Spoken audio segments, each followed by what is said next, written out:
feeling any less sour. I promised myself to treat myself and visit a nearby tower.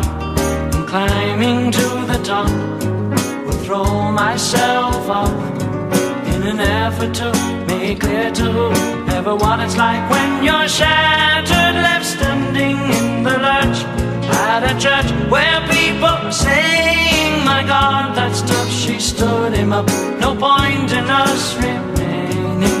We may as well go home, 'cause I did on my own, alone again, naturally. To think that only yesterday I was cheerful, bright and gay, looking forward to what wouldn't do the role I was about to play. But as if to knock me down, reality came around, and without so much as a mere touch, cut me into little pieces, leaving me to doubt.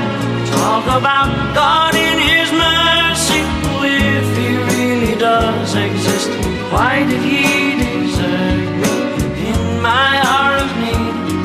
I truly am indeed alone again, naturally.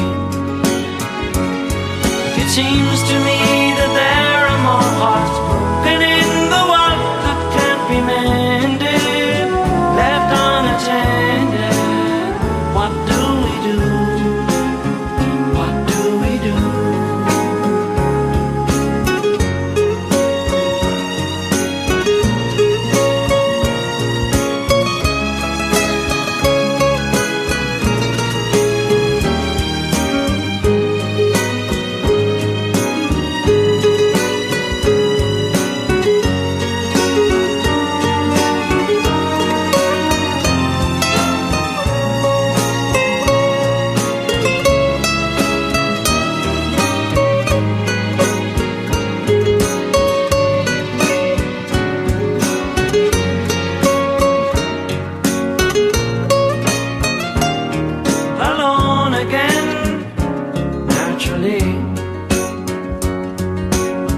Back over the years, whatever else that appears, I remember I cried when my father died, never wishing to hide the tears.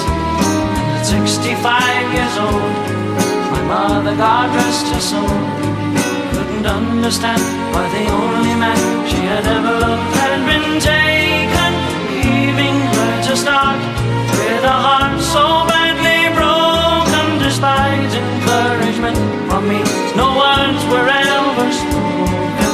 When she passed away, I cried and cried all day, alone again, naturally.